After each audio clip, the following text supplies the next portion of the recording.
लोटांगण मोकळं पटांगण मला पुढे दिसायला लागले.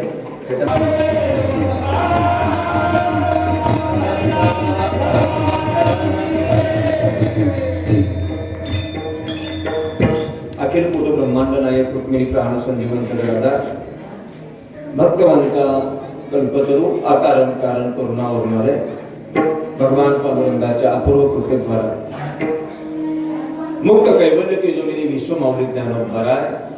आता बोलला तर तुम्हाला तुमच्या शेजारण्याची शपथ आहे बघा, अजिबात कोणी बोलायचं. विश्व माऊली ज्ञानोद्धार आहे. वैराग्य राग रसिक जगद्गुरु श्रीमंत श्री तुकोबर आहे. आपल्या सर्वांचे श्रद्धास्थान संत श्रेष्ठ गजानन महाराज आदी आदी सकल साधू संतांच्या असीम आघात अपूर्व कृपेद्वारा पवित्र पुण्यभूमी संत गजानन महाराज संस्थान वजर या पवित्र पुण्यभूमीमध्ये प्रतिवर्षांप्रमाणे याही वर्षी समस्त पंचक्रोशीच्या द्वारा समस्त भाविक भक्तांच्या द्वारा सर्व भक्त मंडळींच्या द्वारा समापन्न होत असलेला हा गोड असा गजानन महाराजांच्या प्रगट दिनाच्या निमित्ताने गोड असा सोहळा या परिसरातील सर्व भक्त मंडळी आपल्या जीवनातील अनमोल पैसा इतरत्र कुठेतरी खर्च करण्यापेक्षा या गजानन महाराजांच्या प्रगट दिन सोहळ्याच्या निमित्ताने आपला काही सत्कार्याचा आपणही भाग बनावं याच पवित्र उद्देशाने या सगळ्या मंडळींच्या द्वारा गोड असं केलेलं कार्यक्रमाचं आयोजन आणि या कार्यक्रमाची उद्या परिसमाप्ती आहे. दरवर्षीप्रमाणे याही वर्षी आपण 7 दिवस सर्वांनी सर्वांगाचे कान करून माझ्या भोले बाबांची दिव्य कथा अर्थात श्री शिव महापुराण कथा या शिव महापुराण कथेचा आपण सर्वांनी सर्वांगाचे कान करून श्रवण केलेलं आहे बघा. आता पाहता पाहता आज कथेची समाप्ती झालेली आहे. उर्वरित आजचं हे कीर्तन आणि उद्या एकंदरीत संपूर्ण उत्सवाची सांगता अर्थात काल्याच्या कीर्तनाने होणार आहे. पाहता पाहता हा आपला या वर्षीचा उत्सव 2026 वर्षाचा उत्सव पाहता पाहता पूर्णतेच्या दिशेने जातोय. झालं बघा आज 2 तास आणि उद्या काल्याच्या कीर्तनाचे 2 तास झाले की या वर्षीच्या उत्सवाची परिसमाप्ती होते. आता पुढच्या वर्षी पुन्हा हा उत्सव यावा याच्यामध्ये तुम्ही असता किंवा नसता मी असेल किंवा नसेल किंवा कुणाचं आयुष्य किती दिवस आहे काही सांगता येत नाही बुवा. इतके देवाचे उपकार आहेत बघा तुमच्यावर माझ्यावर प्रत्येकावर. इतके देवाचे उपकार आहे. देवानं किती दया करावी. मफलर वाले दादा तुम्हीच मांडी करा झाले आता तर चालू झाले. देवानं किती दया करावी तुमच्या माझ्यावर. इकडे माझ्याकडे बघा माझ्याकडे बघा. देव इतका दयाळू आहे. अरे 2019 साली कोरोना सारखी महामारी आली आणि त्या महामारीमध्ये अख्खं जग दुःखामध्ये बुडून गेलं बघा. अख्खं जग दुःखामध्ये बुडून गेलं. अरे बरीचशी पैशीवाली माणसं आपण उघड्या डोळ्याने त्यांची मौत झालेली त्यांचा प्राण गेलेला पाहिलेला आहे. दवाखान्यामध्ये ऍडमिट झाले ना. दवाखान्यामध्ये ऍडमिट झाल्याबरोबर त्यांना घरी सुद्धा आणता आलं नाही. अरे त्यांचं प्रेत सुद्धा घरी आणता आलं नाही. त्यांचा अंत्यविधी सुद्धा आपल्याला घरी आणून करता आला नाही. तिकडेच त्यांना त्यांचा अंत्यविधी उरकावा लागला. चांगली माणसं पैशाचं अंथरूण करून झोपणारी माणसं महागड्या गाड्यामध्ये बसून फिरणारी माणसं त्यांच्या जर प्रारब्धामध्ये कोरोनाच्या महामारीमध्ये मृत्यू ओढवला असेल अशी चांगली लोक निघून गेली बुवा. ऐका पण एवढ्या महामारीमधून आजच्या तारखेमध्ये या वर्षीच्या उत्सवामध्ये तुम्ही सर्वजण जिवंत आहात आणि मीही जिवंत आहे. हे देवाचे उपकार आहे. याच्यापेक्षा देवानं काय उपकार केले पाहिजे. आता पुढच्या वर्षी ह्याच्यामध्ये कोण राहील आणि कोण नाही राहील याचंही काही शाश्वती सांगता येत नाही. पण पवित्र मनानं जर तुम्ही देवाची सेवा केली ना दादा पवित्र मनाने तुम्ही गजानन महाराजांची सेवा केली खात्रीने सांगतो आपलं सुद्धा आयुष्य वाढल्याशिवाय राहणार नाही.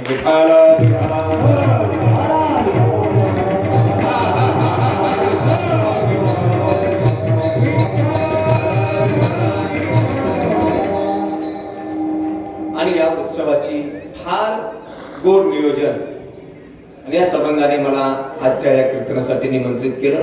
आमचे परमार्थ प्रेमी परमस्नेही मुंडे साहेब ते लोणारला असतात. 2-3 वर्षाखाली मी त्या लोणार भागामध्ये खळेगावला कीर्तनाला आलो होतो.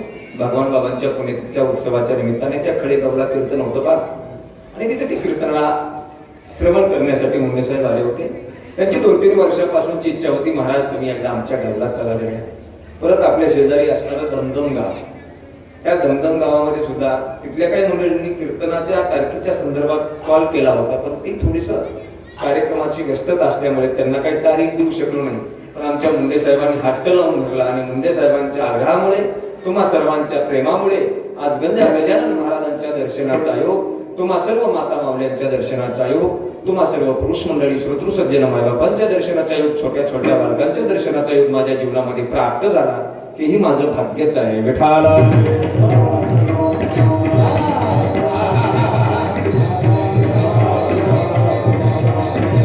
या संबंधाने आपण आता एकनाथ महाराजांच्या अभंगाच्या साहाय्याने थोडा वेळ उर्वरित म्हणजे 1 तास, इथून पुढे फक्त 1 तासापेक्षाही कमी 45 मिनिटच आपण देवाचं चिंतन करणार आहेत. आपली कीर्तनाची संकल्पित वेळ आहे बघा 8:30 ते 10:30. आता वाजले 9:50 म्हणजे आपल्या हातात किती वेळ शिल्लक आहे? बोला बोला, तुम्हाला कळतंय गणित पक्क आहे तुमचं? 40 मिनिटं. 40 मिनिटांमध्ये आपल्याला देवाचं चिंतन करायचंय. बघा या अभंगामध्ये एकनाथ महाराज म्हणतात, वैष्णवांची लक्षणं सांगतात, देवाची आवड सुद्धा सांगतात. बघा आवड म्हटलं ना, आवड बुवा प्रत्येकाची आवड वेगवेगळी असते. तुम्ही सर्वांगाचे कान करून कीर्तन श्रवण करणार आहेत, ते मला माहिती आहे. पण माझं कीर्तन श्रवण करताना आपलं चित्त इकडे तिकडे झालं नाही पाहिजे. 40 मिनिटाचंच कीर्तन आपल्या जीवनाचा उद्धार करणारं कीर्तन असेल, आपल्याला अंतिम साध्यापर्यंत प्रागून जाणारे हे कीर्तन असेल. फक्त लक्ष देऊन श्रवण केलं पाहिजे. बघा आवड म्हटलं की प्रत्येकाची वेगवेगळी असते. आता वेगवेगळी आवड कशी असते बघा, सर्वांगाचं कान करून लक्ष द्या. वेगवेगळी आवड म्हणजे तुमची माझी आवड वेगळी आहे. ऐका, संतांची आवड आपल्या आवडीपेक्षा सुद्धा वेगळी आहे आणि देवाची आवड या दोघांच्याही आवडीपेक्षा वेगळी आहे. तुमची आमची आवड काय असते बघा, सांगू तुम्हाला, तुमच्याच भाषेत सांगतो. आपल्या प्रत्येकाला वाटतं काय काय आवडतं? लैला वस्त्र चांगली असावीत ही प्रत्येकाला वाटतं. बरोबर आहे ना? बरोबर आहे ना? लैला वस्त्र चांगली असावीत ही प्रत्येकाची आवड आहे. आपण जर जेवायला बसलो ना, जेवणामध्ये ताटामध्ये चांगलं खायला असलं पाहिजे. बरोबर आहे ना दादा? खायला चांगलं असलं पाहिजे. तुमचं लग्न झालंय ना दादा? झालंय ना? झालंय. तुमचं लग्न झालंय. तुमच्या चेहऱ्यावरून मला कळतंय तुमचं लग्न झालंय दादा. झालंय तुमचं लग्न. तुमच्या पत्नीनं, तुम्हाला माझा प्रश्न आहे, तुमच्या पत्नीनं सकाळच्या न्याहारीला तुमच्या ताटामध्ये बेसन भाकरी ठेवली. सकाळी न्याहारी तुम्ही शांतपणे, दुपारच्या वेळेमध्ये तुम्ही घरी जेवायला गेलात. घरी जेवायला गेल्यानंतर पत्नीनं परत तुमच्या ताटामध्ये बेसन भाकरीच ठेवली. तुम्ही गप गुणानं खाली. परत संध्याकाळी फिरून फिरून घरी आलात. परत तुम्ही ताटावर जेवायला बसलात.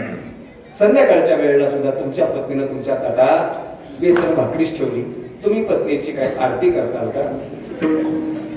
काय करता? राग येईल ना तुम्हाला? अरे कशामुळे?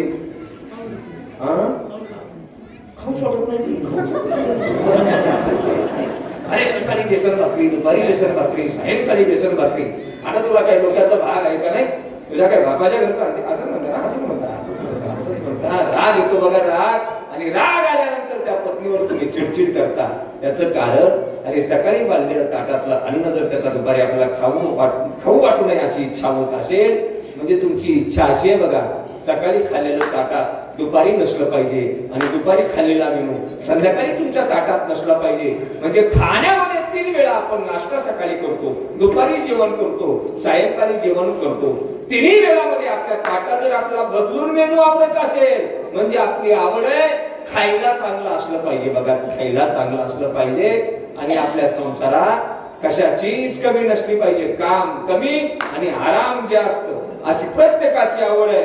तुम्हाला वाटत असेल मुस्लिम महाराज येतात बघा, तिकडून आले 300 किलोमीटरवरून प्रवास करून आणि त्यांच्या बगलतलं सांगायला लागले. मी माझ्या बगलतलं सांगत नाही, याला संतांचा पुरावा आहे. ल्यावे खावे बरे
घालावे सदैव हेची करी हाव संसारी. आपल्याला प्रत्येकाला वाटतं द्यायला वस्त्र अंगावर चांगलं असलं पाहिजे बघा, खायला आपल्या ताटामध्ये चांगलं असलं पाहिजे आणि संसारामध्ये कशाची कमतरता नसली पाहिजे, ही प्रत्येकाची आवड आहे. हे तुकोबरायांच्या अभंगाच्या साहाय्याने मी तुम्हाला या तुमच्या माझ्या आवडीचा पुरावा दिला बघा. लक्ष द्या माझ्याकडे. आता ज्ञानोबराय तुमची माझी आवड सांगतात. ज्ञानोबरायने एका ओवीमध्येच तुमची आमची आवड बांधून टाकलेली आहे. किती गोड ओवी आहे. जगभृयास्पद एक सार्वभौम पद न मरणे निर्विवाद जगा पडिये. पडिये या शब्दाला अंडरलाईन करा. तुम्ही सगळे हुशार माणसं आहेत. पडिये या शब्दाला अंडरलाईन करा. पडिये या शब्दाचा अर्थ होतो आवड विठाला विठाला.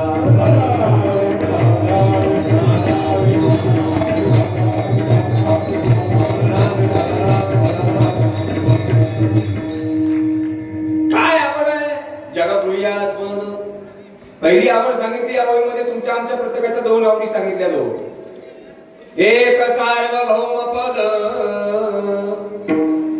सार्वभौम पद म्हणजे सत्ता. अरे या प्रत्येकाला वाटतं, ज्याला इथं आयुष्य जगत आहे त्या प्रत्येक व्यक्तीला वाटतं कोणती ना कोणती सत्ता माझ्याकडे असली पाहिजे.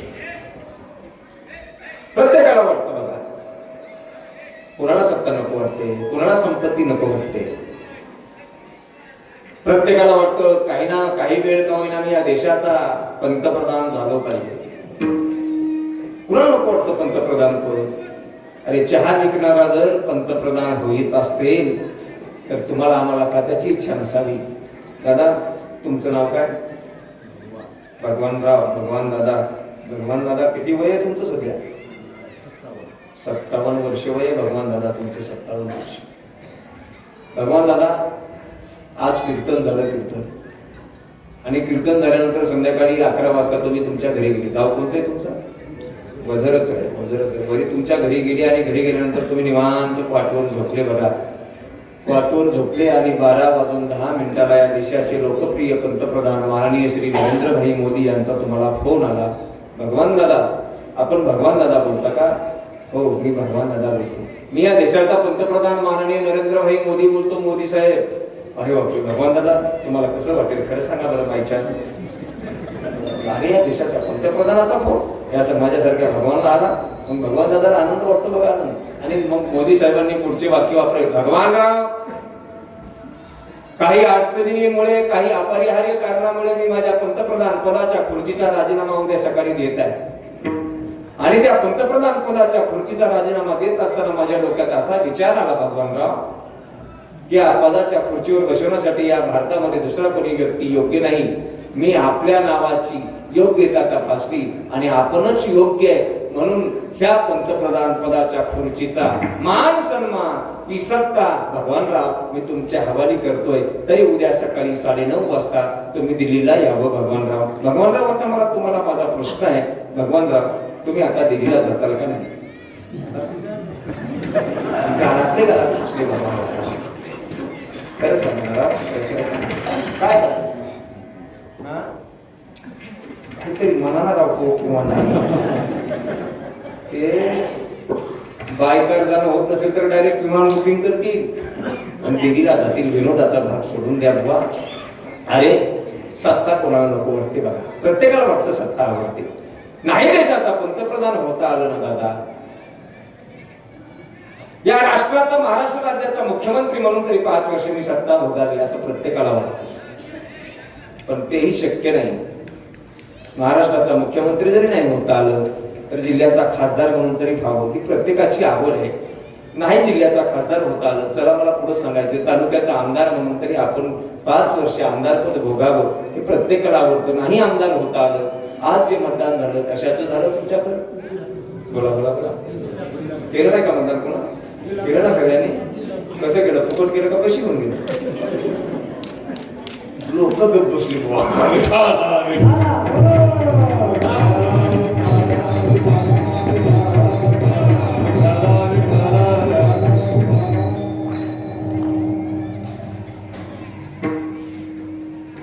नाही आमदार होता आलं जिल्हा परिषद सदस्य म्हणून तरी मी 5 वर्षे सत्ता भोगावी. नाही तेही होता आलं.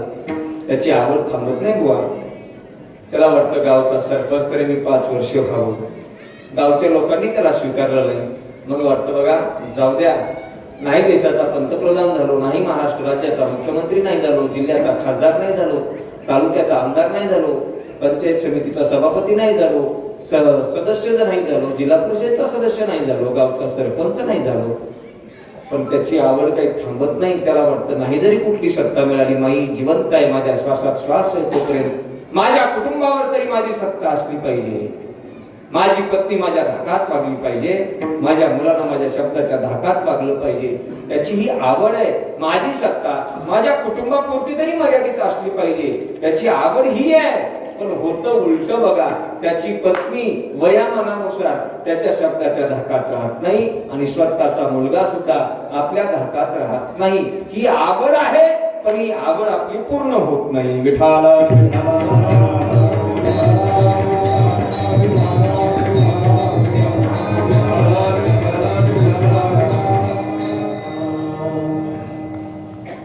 तुमची माझी पहिली आवड ज्ञानोबरायांनी सांगितली, एक सार्वभौम पद. या चोवीच्या उत्तरार्धामध्ये दुसरी आवड सांगितली, न मरणे निर्विवाद. आहे मरण कोणाकोणाला आवडतं हात वर करा. वजरकर सगळी लोक घ्यायला लागली. तुम्हाला आवडतं मावशी? खरं नक्की तुम्ही कंटाळलात का? तुम्ही नाराज आहेत का माझ्यावर? माझ्यावर नाही, मालकावर. मला वाटतं अरे मरण कुणालाच आवडत नाही. बघा, मरण कुणालाच आवडत नाही, पण मरण काही कुणाला चुकतही नाही. अरे जरी तुम्हाला मरण आवडत नसेल ना दादा, नका आवडू द्या, पण बाकी मरण इथं ज्याचा जन्म झाला ना त्याला एक दिवस मरावंच लागतं. हा त्रिकाला बाधित सिद्धांत आहे. मी असं सांगितलं, या कीर्तनाला आलेली लोक सगळी मरणार आहेत. मृदंगाचार्य मरणार आहे, मृदंगाचार्य मरणार आहे, पिटी मास्टर मरणार आहे, विनेकरी तुम्ही शाबास विनेकरी हो मरणार आहे, काळकरी मरणार आहे, खाली बसलेली पुरुष मंडळी मरणार आहे. ते एक माणूस म्हणला, हे महाराज पुन्हा बोलला का कशामुळे बोलला असं सगळ्याच माणसाने मारायला लागला. माझा बोले तुम्ही मरणार आहेत असंच मी म्हणत, सगळे मरणार आहेत, सगळे सगळे रडायला लागले. मरण कुणालाच आवडत नसतं दादा. माझा सांगण्याचा उद्देश असा आहे बघा, मरण कुणालाच आवडत नसतं. सगळ्या माता मावड्या रडायला लागल्या, अशा पोट मोडायला लागल्या, शाप द्यायला लागल्या. त्या मुंड्याला काम नव्हतं. कशामुळे ह्या महाराजाला आपल्या गावाला आणलं ते आणलं ते कीर्तनामध्ये सगळ्यांना मारायला लागला. असला कुठं महाराज असतो का? सगळं उठून सगळ्या गावाला मारायला लागला. सगळ्या बायांच्या सगळ्या माता मावड्यांच्या डोळ्यात आसूंच्या धारा, सगळ्या माता मावड्या रडायला लागल्या. रडत रडत त्याच्यामध्ये 95 वर्षाची एक म्हातारी होती, ती चेपटी हसायला लागली. मी त्या आजीला प्रश्न केला, आजी मी आताच कीर्तनामध्ये सांगितलं सगळे मरणार आहेत, सगळे मरणार आहेत. सगळा मंडप ढसाढसा रडतोय, सगळ्यांना दुःख वाटतंय, मरण कुणालाच आवडत नाही. आजी मरण जरी आवडत नसलं, मी मरणार आहेत म्हटलं की या सगळ्या लोकांच्या अंतकरणामध्ये दुःखाचा बांध फुटलेला आहे, अश्रूचा बांध फुटलेला आहे, डोळ्यातून अश्रूच्या धारा वाहत आहे. आजी सगळेजण रडताय, पण तुम्हीच काय एकटे हसायला लागल्या. त्या आजीने इतकं गोड उत्तर दिलं बघा, महाराज तुम्ही आताच म्हटले ना, इथं आलेले लोक, या गावातली लोक सगळी मरणार आहेत. मी या गावची नाही, मी धमधमची आहे. आता धमधमची असली म्हणजे काही तिला काही मरण येणार नाही, त्या मरणाला काही धमधम सापडणार नाही का? विठाला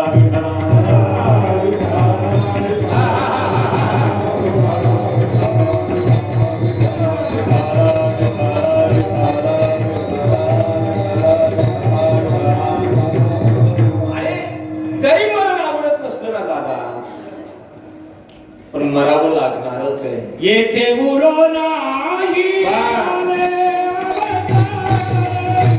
येथे उरो नाही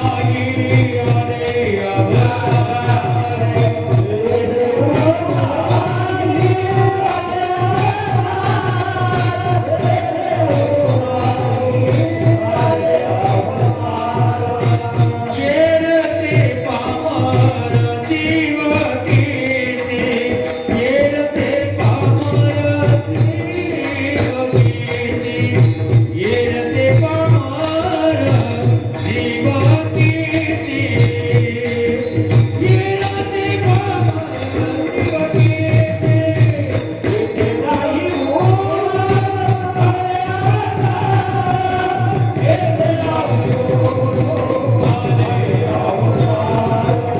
येथे नाही मोरा येथे नाही येथे नाही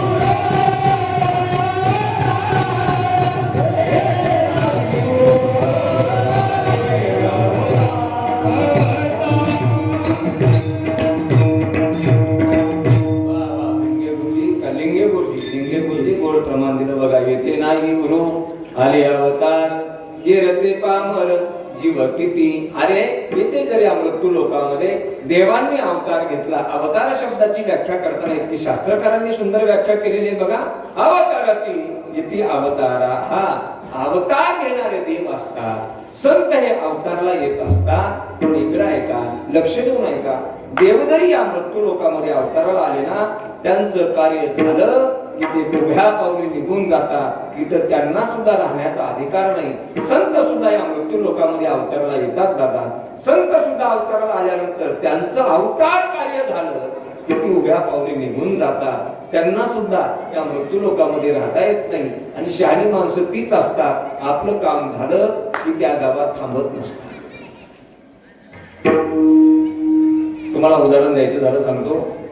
दिलीप महाराज मुसळे या बजरमध्ये गजानन महाराज संस्थानच्या या पवित्र प्रांगणामध्ये या ठिकाणी कीर्तनासाठी आले. आणि कीर्तनासाठी आल्यानंतर माझं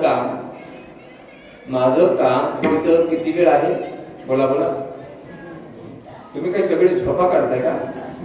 माझं काम किती वेळ असेल इथं? नाही, आता झालं बघा 25 मिनिटाचं. किती मिनिटाचं आहे? 25 मिनिटं. इथून पुढे आता माझं काम इथं 25 मिनिटं आहे. 25 मिनिटं माझं कीर्तन झाल्यानंतर महाराजांना इथं थांबावं का जावं? बोला बोला. जावं ना? तुम्हाला लवकर त्याच्या आधीच मी जातो, नका काळजी करू. हा, थांबावं का जावं? अरे शहाणा माणूस, आपलं काम झालं ना तिथं थांबत नसतो. आणि काम झाल्यानंतर सुद्धा तिथं जो थांबतो तो शहाणा, बोला शहाणा नसतो. म्हणून शहाणी माणसं आपलं काम झालं की उभ्या पावली जातात. देव सुद्धा इथे या मृत्यू लोकात अवताराला आल्यानंतर आपलं कार्य संपलं, संतांचं कार्य संपलं की निघून जातात. त्यांना सुद्धा इथं राहता येत नाही. त्याच्यापेक्षा अलीकडचा पुरावा द्यायचा झाला, अरे आपला पंजा जन्माला आला, त्याला सुद्धा या वजरमध्ये राहता आलं नाही.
मसनात गेला.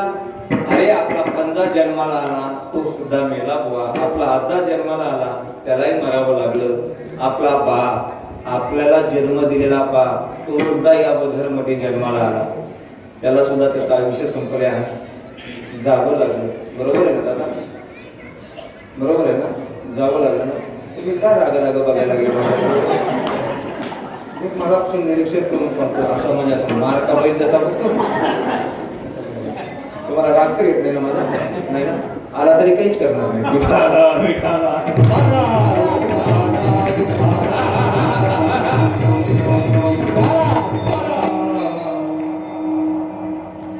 आपला बाप जन्माला लागला, त्याला सुद्धा मरावं लागलं गड्या. मग आपल्याला काही कायमचं वजन मध्ये राहायचंय का बुवा? आपल्यालाही मरावं लागणार आहे, मरावं लागणार आहे. जीवनातलं अंतिम खरं काय असेल, अंतिम सत्य काय असेल, तर ते फक्त आणि फक्त मृत्यू आहे. तुमची अशक्य असणारी कामं, 4 पैसे जर एखाद्या अधिकाऱ्याला टेबलाच्या खालून लाच दिली ना, न होणारी कामं होती सध्याच्या काळात. एखादं अवघड काम आहे, एखादा अधिकारी आणून बसलाय, हे काम अनलिगली काम आहे, याच्यावर सहीच करू शकत नाही मी, नाही फाईन होणार मंजूर. पण त्याच अधिकाऱ्याच्या टेबलाच्या खालून जर आपण पॉकेट भरलं, त्याला जर बंद पॉकेट, त्याला काय म्हणतात तुमच्याकडं, काय म्हणतात, लाच जर दिली, तर थोड्याशा त्या पैशाच्या मोहापायी, त्या पैशाच्या वशिल्यामुळं न होणारं काम अधिकारी करीन. पण तुमचं जर आयुष्य संपलं ना दादा, तुमचं आयुष्य संपलं, यमाचे दूत जर तुम्हाला न्यायला आले, यमाचे दूत कशावर येतात, कशावर येतात, हॅलो, कशावर, मनाला रेड्यावर, रेड्यावर बसून येतात, रेड्यावर हातात दासूड असतो. आणि यमाचे दूत आले, आणि यमाचे दूत आल्यानंतर जर तुम्ही त्यांना तुमच्या आयुष्यामध्ये रक्ताचं पाणी, हाडाची काढ करून कमवला एक एक एक एक एक एक पैसा, सगळी तिजोरी जर काही यमदूताच्या पुढे ठेवली आणि त्याच्या पुढे हात जोडून म्हणलात, यमदूतांनो तुम्ही यम महाराजांचे दूत आहात, तर तुम्हाला माझी विनंती आहे, मला आणखी 2 वर्षे या वजरमध्ये जगण्याची इच्छा आहे. आता तुम्ही आलात मला नेण्यासाठी, खरं आहे, पण माझी विनंती आहे, तुम्ही आता परत जा. सगळी प्रॉपर्टी जरी तुम्ही यमदूतांच्या पुढे ठेवली, यमदूत परत जातात का? अजिबात जात नाही. म्हणजे कितीही तुमच्या जवळ संपत्ती असू द्या, मरण चुकवता येत नाही. मग हे जर खरं असेल, मग तुमच्या माझ्या अंगात मस्ती कशाची आहे? 4 पैसे जवळ आली ना, माणसं छताड काढून चालतात बघा, छताड काढून. जरा लोक मानपान करायला लागले की त्या माणसाला काय युगांत करणार, अहंकार कशाचा येतो की माझ्यासारखा ज्ञानी मीच नाही, माझ्यासारखा ज्ञानी मीच आहे, माझ्यासारखा श्रीमंत मीच आहे, या माझ्या गावामध्ये माझ्यासारखा पाटील कोणीच नाही. ही जी मौज आणि मस्ती जी आहे ना, अशा मस्तीवाल्या अहंकारी माणसानं मला एक जबाबदारीने सांगायचंय, अरे अहंकार करता कशाचा, युग कशाचा आहे, मस्ती कशाची आहे? मरावं जर लागणार असेल दादा, तर मस्ती कशाची करायची? मी सांगत असतो बघा, प्रत्येक कथेमध्ये मी सांगत असतो, कीर्तनामध्ये, प्रत्येक गावामध्ये मंदिर असतं बघा, प्रत्येक गावामध्ये ग्रामदेवत हनुमंतरायाचं मंदिर असतं, अन्य देवतांची मंदिर असतात. त्या देवतांच्या मंदिरामध्ये जर दररोज आपल्या दर्शनाला जात जा अथवा न जात जा, पण एका गोष्टीचं दर्शन रोज घेत जा, रोज एका गोष्टीचं दर्शन घेत जा. ती गोष्ट कोणती आहे? वजरवाल्यांना मला विचारायचंय, वजरकर मंडळी, तुमच्या गावची स्मशानभूमी कोणत्या दिशेला आहे? बोला बोला. इकडे इकडे असेल, इकडे इकडे माझ्या पाठीमागं, माझ्या पाठीमागं पूर्वेकर स्मशानभूमीच म्हणतात ना इकडं, का मसनवाटा म्हणतात? मसनवाटा म्हणतात, बरोबर आहे. म्हणजे जवळजवळ तुमच्याकडलं ना आमच्याकडलं सारखंच आहे, बरोबर. आमच्याकडे माणसं मेल्या जळतात, तुमच्याकडे ज्याला कळाला ते बसा, नाही तर उद्या काढायचंच कोणतीला.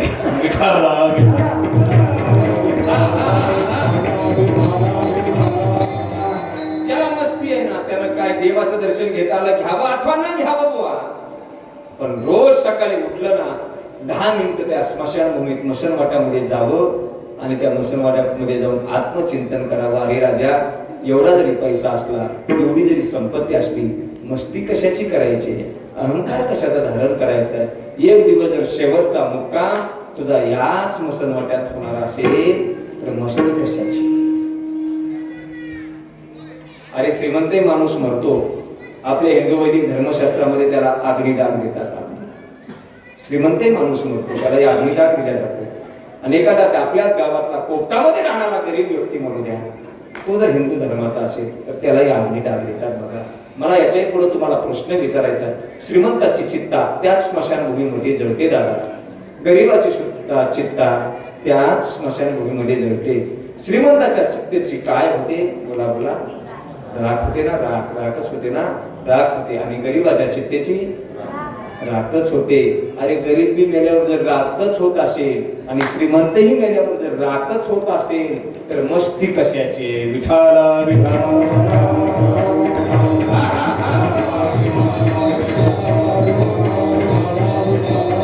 फरक असणार श्रीमंतीचा गरिबीचा. श्रीमंत माणूस मेल्यानंतर तर त्याच्या शरीरापासून जर सोनं तयार होत असेल तर आम्ही मानलं असतं श्रीमंत माणूस खराच मोठा असतो गड्या. गरीबाची राख होती आणि श्रीमंताच्या काही अंगाचं सोनं थोडंच होता. अरे नाही दादा, इथे नियम आहे, श्रीमंतही मेला तर त्याची राख आहे आणि गरीबही मेला तर त्याची राख आहे. म्हणून मरण कधी चुकत नाही आणि मरव कुणाला वाटत नाही. हे ज्ञानेश्वरीच्या वहीमध्ये सांगतात. न मरणे निर्विवाद जगा पडिये. आपल्या दोन आवडी सांगितल्या ज्ञानोबारायांनी. एक पहिली आवड, बोला बोला बोला, एक सार्वभौम पद. आपल्याला प्रत्येकाला पहिल्यांदा काय आवडते? सत्ता आवडते. आणि दुसरी आवड आपल्याला मरण नको आहे. ही झाली तुमची माझी आवड. आता तुमच्या माझ्या आवडीपेक्षा संतांची आवड वेगळी आहे बघा.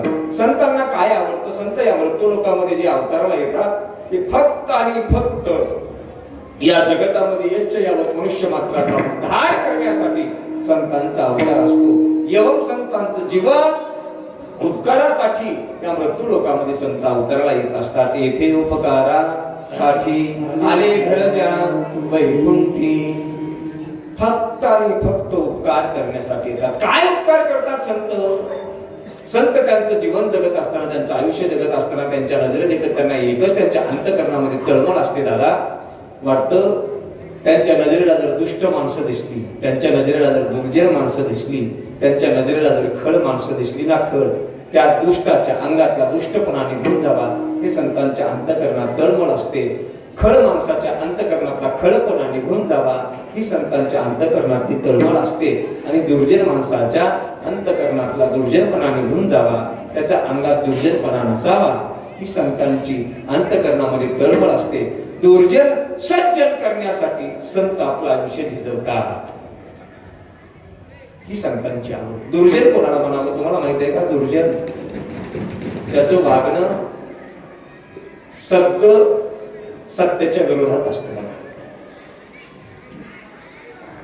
असं त्याच्या बाजूने ज्याची वाटचाल असते त्याला दुर्जन म्हणतात. अरे सकाळी जर घराच्या बाहेर दुर्जन माणूस निघाला ना, दुर्जन माणूस जर सकाळच्या वेळेला जर घराच्या बाहेर निघाला आणि प्रत्येक गावात एक ओटा असतो बघा, ओटा, त्या ओट्याचं नाव काय? अरे वा, तुमच्याकडे पुच्चर ओटाचं म्हणतात का?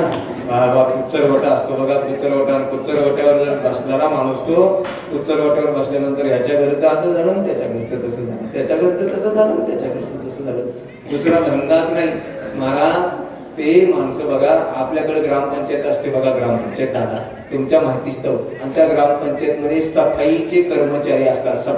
सफाई कशाची? नाल्याची सफाई करायची, रोडच्या बाजूची सफाई करायची. त्या सफाई कामगाराकडे नाल्या साफ करण्यासाठी काय असतं? फावडे फावडं असतं बघा, फावडं. ते सफाई कामगार त्या नाल्याने फावड्याने नाल्याची साफसफाई करतात. हा दुर्जन माणूस आपल्या जिभीनं सगळ्या नाल्याची साफसफाई करतो. विठाला विठाला.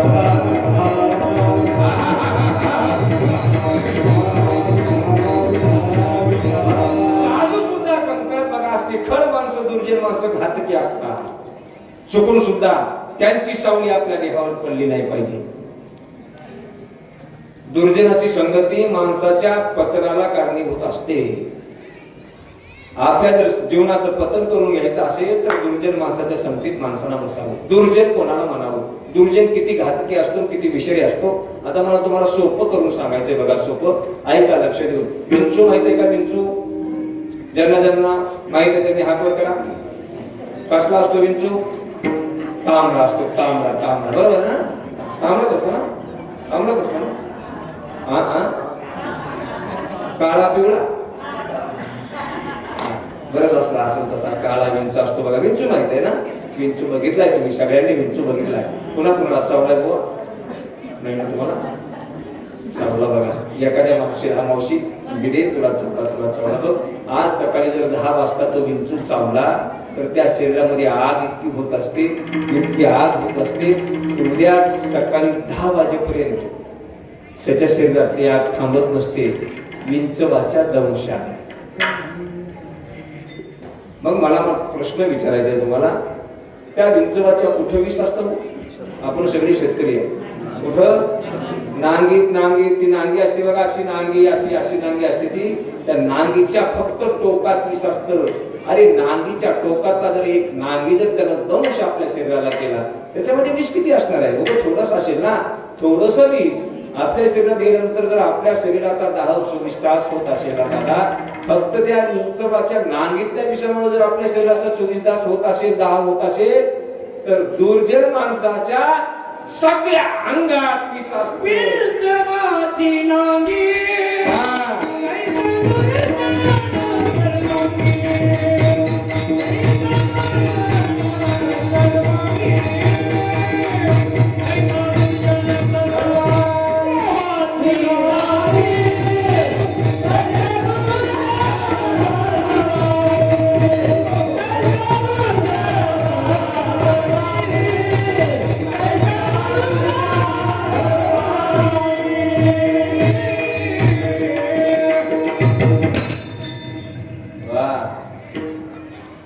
लिंगेगुरीसाठी एकदा जोरदार टाळ्या वाजवा.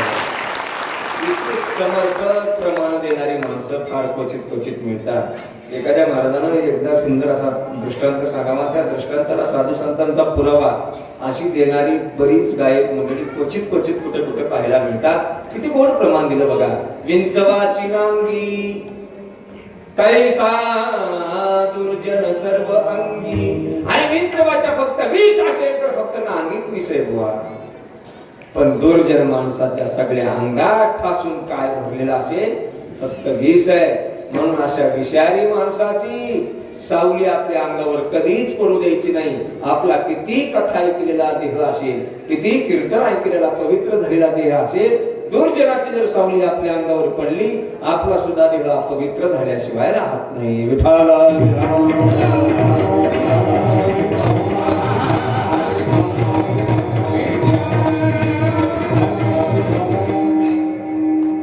आणखी एक प्रमाण आहे बघा. खळाची संगती उपयोगाची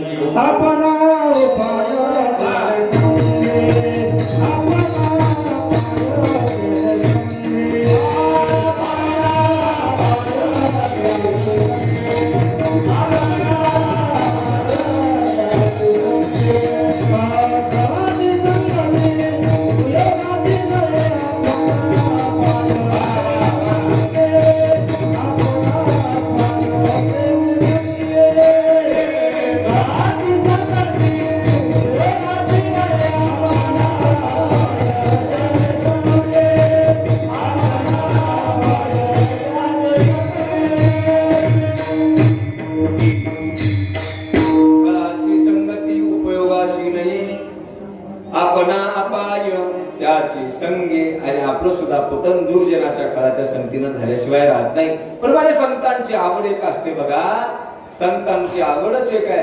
अरे अशा खळ माणूस असला ना, त्या खळांचा खळपणा नष्ट व्हावा, दुर्जनाचा दुर्जनपणा नष्ट व्हावा, ही संतांची आवड आहे. आता तुम्हाला साधं सोपं करून सांगायचं असेल, ए दीदी इकडे माझ्याकडे बघ, शांत बस. आता तुम्हाला सोपं सांगायचं असेल, कैवल्य साम्राज्य चक्रवर्ती विश्वमाऊली ज्ञानोबा आहे, ज्ञानेश्वरी म्हणतात. ज्ञानेश्वरी म्हणजे कुरुक्षेत्राच्या ठिकाणी भगवान कृष्णाने अर्जुनाला केलेला उपदेश, त्या उपदेशाचा एक ग्रंथ तयार झाला. त्या ग्रंथाचं नाव आहे भगवद्गीता. सर्वश्रेष्ठ ग्रंथ भगवद्गीता. ती भगवद्गीता संस्कृतामध्ये आहे, संस्कृत भाषेमध्ये आहे. ज्ञानोबारायांना वाटलं अरे ही संस्कृत भाषा, या भगवद्गीतेमध्ये फार ज्ञान आहे, हे ज्ञान माझ्या सर्वसामान्य साधकांना कळणार नाही. म्हणून त्या संस्कृत श्लोकावर, देवभाषा असणारी संस्कृत भाषेवर माझ्या ज्ञानोबारायांनी टीका केली आणि त्याचं रूपांतर मराठीत केलं. त्या ग्रंथाचं नाव आहे बघा ज्ञानेश्वरी. ज्ञानेश्वरी माणसाला रोज 5 ओव्या का होईना ज्ञानेश्वरी वाचत जाईल. प्रत्येकाच्या घरामध्ये ज्ञानेश्वरी असली पाहिजे. ज्याच्या घरामध्ये ज्ञानेश्वरी असते ना दादा, त्याच्या घरामध्ये साक्षात माझी माऊली वास करते.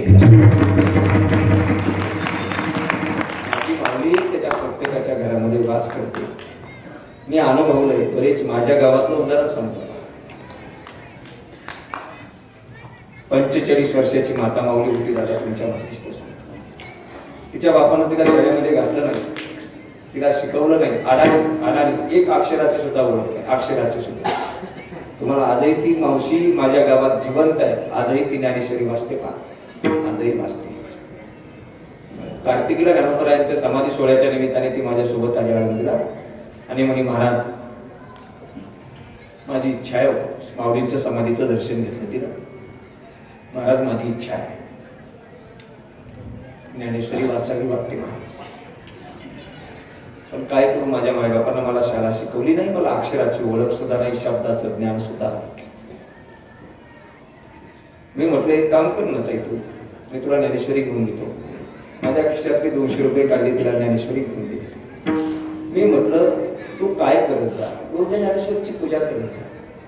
नाही ना महाराज, मला वाचायची आवड. मग एक काम कर म्हटलं, तू नुसतं एक पान उघडत जा, तुझी नजर त्याच्यावर फिरवत जा. मला ते सांगितलं मी तिला. तिनं ती ज्ञानेश्वरी ग्रंथ घरी आणला.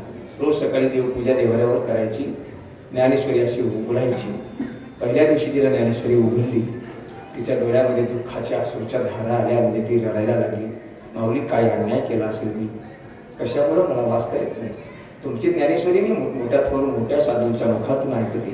तुमच्या ज्ञानेश्वरीमध्ये कितीतरी आमच्या जीवनात रोज उपयोगाला पडण्यासारखं ज्ञान या ज्ञानेश्वरीमध्ये माऊली तुम्ही लिहून ठेवलंय ना, कशामुळे मला वाचता येत नसेल ज्ञानेश्वरी. तिचं पहिल्या दिवशी फक्त रडली आणि तिचा एक थेंब ज्ञानेश्वरीच्या पहिल्या पानावर पडला.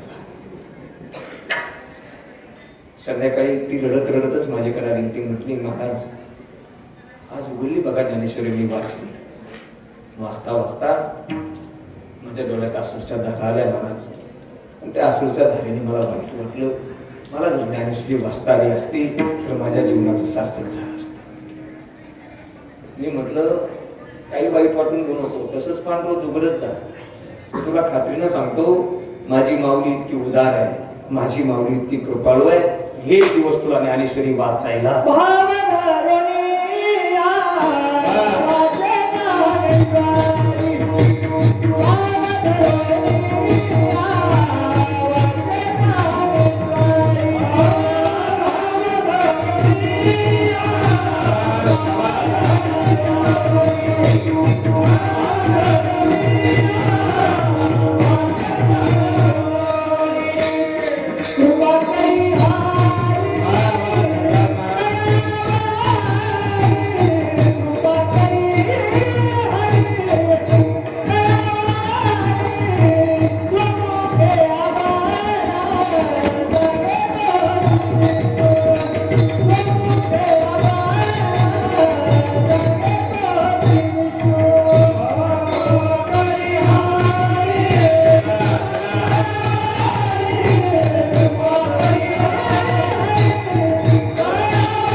ज्ञानेश्वरी कृपा करियारी तयावरी स्वमुखे आपण सांगत असे विष्णू श्री गीता कृष्ण अर्जुनेशी.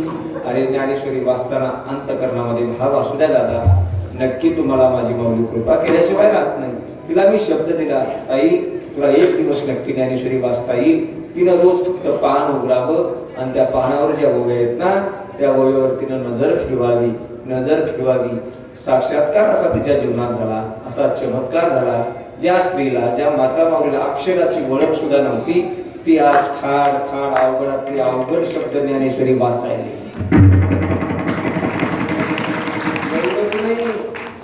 ती रामायण वाचते आणि रामकथा सुद्धा सांगते.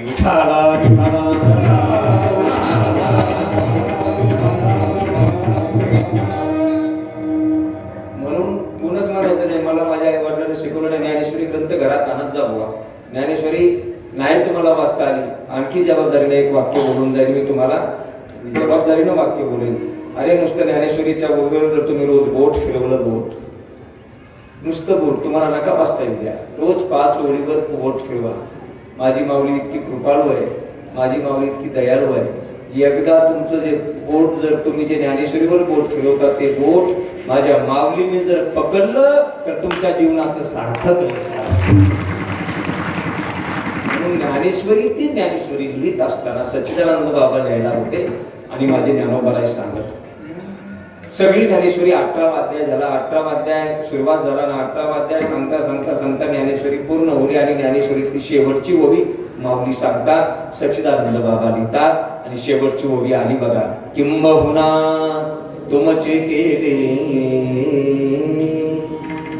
धर्म कीर्तन हे सिद्धी गेले, तेथ माझे जीव उरले पायिक पण. शेवटची ओवी ज्ञानोबरायांनी सांगितली, सच्चिदानंद बाबांनी लिहिली. आता इतर ज्ञानेश्वरी खऱ्या अर्थानं पूर्ण झाली, पण त्याच्या पुढे काही माझ्या ज्ञानोबरायांनी ओव्या लिहिल्या. त्या ओव्या या संबंधाने गुरुकडे मागणी मागितलेली आहे, देवाकडे मागणी मागितलेली आहे. ती मागणीच त्या मागणी नावाच्या प्रकरणाचं नाव आहे पसायदान, जे आपण रोज म्हणतो. त्या पसायदानामध्ये काय आवड असेल माझ्या माऊलींची बघा, किती गोड ओव्या आहे. जे खळांची व्यंकटी बोला बोला बोला, दया सत्कर मिरती भूता परस्परे पडो, दुरितांचे तिमिर विश्व स्वधर्म सूर्य, जो जे वांछिल तो ते लाभो.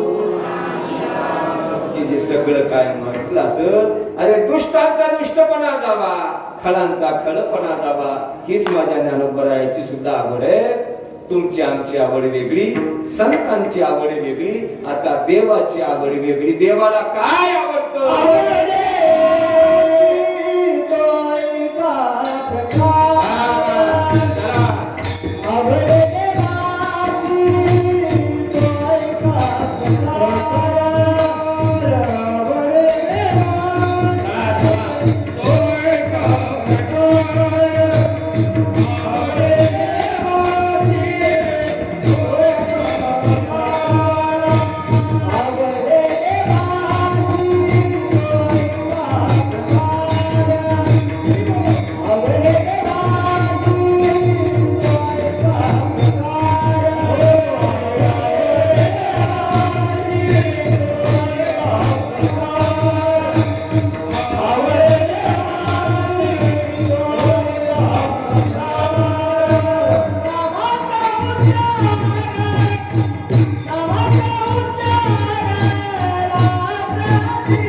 संतांची आवड वेगळी आहे, देवाची आवड. एकनाथ महाराज अभंगाच्या पहिल्या चरणात सांगतात, देवाला काय आवडतं? आवडे देवाशी तो ऐका प्रकार, नामाचा उच्चार रात्रंदिवस.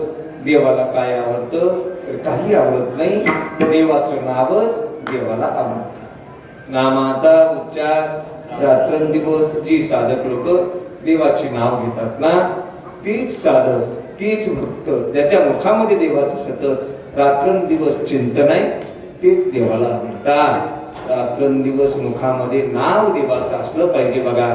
म्हणून आपल्याला रोज काही करता आलं करत जा, अथवा काही नाही करत जा, थोडस देवाचं नाव आपल्या मुखामध्ये असलं पाहिजे. कशासाठी असलं पाहिजे? नामचिंतनामुळे देवाचा साक्षात्कार होतो. तुम्हाला एकच सांगतो, 1 कोटी नामचिंतनाचा फायदा सांगत नाही, 2 कोटीचा सांगत नाही, 3 कोटीचा सांगत नाही, 4 कोटीचा सांगत नाही, 5 कोटीचा सांगत नाही, 6 कोटीचा सांगत नाही, 7 कोटीचा सांगत नाही, 8 कोटीचा सांगत नाही, 9 कोटीचा सांगत नाही, 10 कोटीचा सांगत नाही, 11 कोटीचा सांगत नाही, 12 कोटीचा सांगत नाही, 13 कोटीचा फायदा सांगतो. त्याचे आधी केले फायदे काय काय असतील आता मला पुन्हा कधीतरी बोलवा, पुन्हा कधीतरी सांगतो.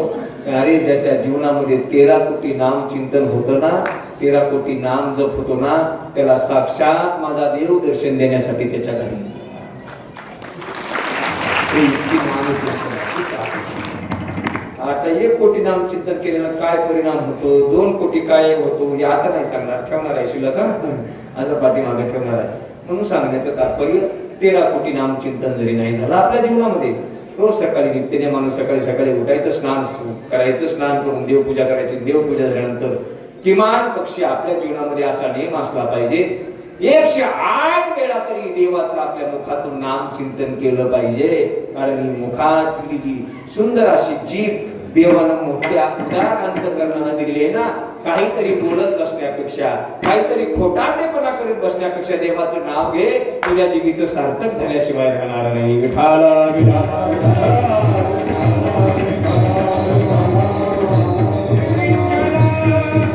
बघा नाम चिंतनाची ताकद काय. एकच हरिपाठाचा दृष्टांत देतो थांबवा. मी माझ्या मुखातून नाही सांगत, थोडं मोठ्यांच्या मुखातून ऐकलेलं आहे. नामचिंतनाची ताकद किती असते एवढं सांगा. एखादा माणूस सतत प्रवास करणार असेल, प्रवास ज्याचं जीवन आयुष्यामध्ये नुसतं रस्त्यावर जीवन आहे म्हणजेच आमचं असतं बघा.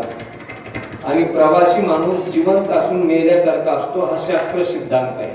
5 माणसं जिवंत असून मेल्यासारखी असतात, त्याच्यामध्ये प्रवासी व्यक्ती हा जिवंत असून मेल्यासारखा असतो. दरिद्री, व्याधितो, मूर्खो, प्रवासींच, नित्य सेवक हा दरिद्री माणूस जिवंत असून मेल्यासारखा असतो. व्याधिग्रस्त रोगिटा माणूस जिवंत असून मेल्यासारखा असतो. मूर्ख माणूस जिवंत असून मेल्यासारखा असतो. 4 नंबरचा जो प्रकार सांगितला शास्त्राने, प्रवासी माणूस जिवंत असून मेल्यासारखा असतो आणि नित्य सेवा करणारा माणूस जिवंत असून मेल्यासारखा असतो. अशा प्रवासाचं घरी येईपर्यंत काही खरं नसतं. एकदा आपल्या घरातून गेलेली व्यक्ती एखाद्या प्रवासाला गेली, संध्याकाळी घरी परत व्यवस्थित येईल याची खात्री कोणाला देता येते का? नाही ना देता येणार. म्हणून जो माणूस प्रवास करतो ना, अशा प्रवासी माणसाला देवाचं नाम चिंतन घ्यावं. ताकद काय असते बघा, जबाबदारीने सांगतो. थोडा मोठ्या साधू संतांनी सांगितलेले आहे, ज्याचा प्रवास असतो त्याला गाडीत पाऊल टाकण्याच्या अगोदर 3 वेळा नारायण हरी नारायण हरी नारायण हरी या 3 वेळा देवाच्या नावाचा जप करायचा आणि गाडीत पाऊल टाकायचा.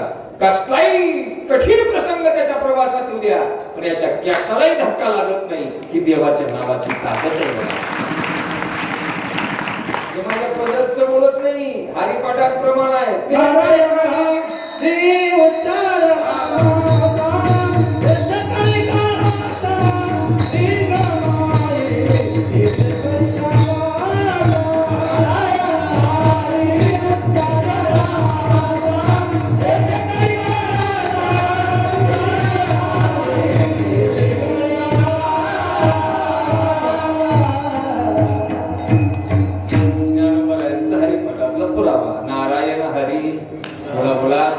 उच्चार नामाचा तेथे कलिकाळाचा रिग नाही, कलिकाळाचा रिग नाहीच नाही, त्याच्या बापाचा सुद्धा रिग वाकड्या दृष्टीने बघायचा त्या व्यक्तीवर नाही. म्हणून प्रवासात जात असताना 3दा नारायण हरी नारायण हरी नारायण हरी. आजच्या कीर्तनातून काही नेता आलं न्या, अथवा काहीच नका नेऊ, जाताना मलाच काहीतरी देऊन जा. उगा विनोदाचा भाग सोडा. काही नेता आलं न्या, अथवा काही नाही न्या, पण एवढं मात्र डोक्यामध्ये साठवून जा. आणि पुढे आपल्याला जर प्रवासात फिरायचंय ना, प्रवास करायचंय ना, पण जाता जाता काय म्हणायचं बोला बरं. शाबास. किती वेळा म्हणायचं? 3 वेळा. बरोबर, 3 वेळा. काय म्हणायचं? हो पुरुष मंडळी, काय म्हणायचं? नारायण हरी नारायण हरी. पक्क पाठ केलं बघा. पक्क पाठ केलं. किती स्वार्थी आहे तुम्ही, तुमच्या फायद्याचं तेवढं पटकवून जाता राहा. इतकी देवाच्या नावाची ताकद आहे, म्हणून देवाचं नामचिंतन घेत जा. याच्यापेक्षा आपला देह जर अपवित्र असेल आणि तो अपवित्र असणारा देह पवित्र कशाने होत असेल, ते नामचिंतनाने होतो बघा. पवित्र तो होय देह त्याचा, म्हणून अपवित्र असणारा देह पवित्र करण्याची ताकद नामचिंतनात आहे. म्हणून नामचिंतन प्रत्येकानं देवाचं नाव घेतलं पाहिजे. एक सुभाषितकारांचा श्लोक सांगतो, माझ्या कीर्तन सेवेला पूर्ण विराम देतो. 100 कामं सोडायची, काय करायचं? शास्त्रकार सांगतात, शतमिवाय भोक्तव्यम सहस्रम स्नानमाचरेत, लक्षमिवाय दातव्यम कोटिं त्यक्त्वा हरी भजेत. शतमिवाय भोक्तव्यम, 100 कामं सोडायची, काय करायचं? वजर कर. शतमिवाय भोक्तव्यम, बघा बोला बोला. उद्या कार्याचं कीर्तन करण्यास काय असतं? भोजनम. शतमिवाय भोक्त, 100 कामं सोडायची. पहिल्यांदा जेवण करायचं बघा, जेवण. शतमिवाय भोक्तव्यम सहस्राम स्नानम आचरेत, 1000 कामं सोडायची, स्नान करायची, आंघोळ करायची, आंघोळ. पुन्हा त्याच्याही पुढे शास्त्रकार सांगतात, लक्षमिवाय दातव्यम, 1,00,000 कामं सोडा.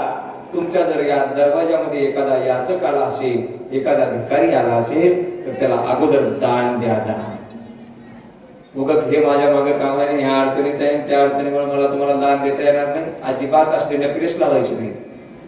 सगळी लाख कामाच्या अडचणी बाजूला सोडायच्या. आपल्या दरवाजात याचक असेल तर त्याला अगोदर दान करायचं. शास्त्र सांगतं लक्षमिवाय दातव्यम, त्याच्याही पुढे शास्त्र सांगतं बघा, कोटिं त्यक्त्वा हरी भजेत, कोटी कामाचा त्याग करायचं आणि एकदा रामकृष्ण हरी म्हणायचं. ज्ञानेश्वर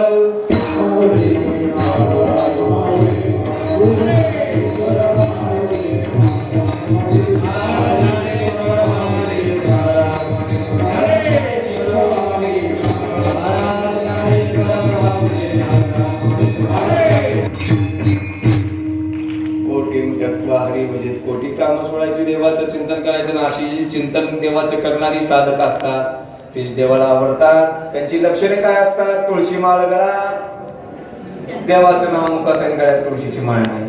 काय करायचं होतं ना, त्याला काही फायदा नाही. मग देवाचं नाव घेत असताना त्याची लक्षणं कशी असली पाहिजे? तुळशी माळ गळा, गळ्यामध्ये पवित्र तुळशीची माळा, गोपीचंदन टिळा, कपाळावर गोपीचंदनाचा गंध, आणि अंतकरणामध्ये हृदयी कळवळा. वैष्णवांचा अंतकरणामध्ये वारकऱ्याविषयी, महाराज लोकांविषयी, टाळकऱ्याविषयी, गायकाविषयी, साधूविषयी, संतांविषयी कळवळा असला पाहिजे. नाहीतर संत बघितलं की ज्याचं डोकं उठत असेल, महाराज बघितला की ज्याला राग येत असेल, गायक वादक बघितलं की त्यांना म्हणत असेल निघाली का कुटायला, असंच म्हणतात ना. असं जर होत असेल तर काही फायदा नाही बघा, फायदा नाही. अंतकरणामध्ये या सगळ्या वारकऱ्याविषयी कळवळा असला पाहिजे. हृदयी कळवळा वैष्णवांचा. त्याच्या जीवनातली साधनं कोणती? तर 2 वाऱ्या, आषाढी कार्तिकी, पंढरीची वारी. साधन निर्धारी आणि नाही. मग असा नियम जर त्याच्या जीवनात असेल, एका जनार्दनी ऐसा ज्याचा नेम, तो देवा परम पूज्य जगी. असा जर नेमानं त्याच्या जीवनामध्ये आचरण असेल, त्याला देवाला त्याच्या इतका पूज्य आवडणारा गोपीचंदन टिळा, हृदयी कळवळा वैष्णवांचा. यथामती अवकाश झालेली कीर्तन सेवा भगवान पांडुरंगाच्या विश्वमौली ज्ञानोबा यांच्या जगद्गुरु तुकोबरायांच्या श्री संत भगवान माझ्या संत गजानन महाराजांच्या सर्वांच्या चरणारविंदावरती समर्पित करूया. बोलता बोलता एखादा शब्द जर माझ्या मुखात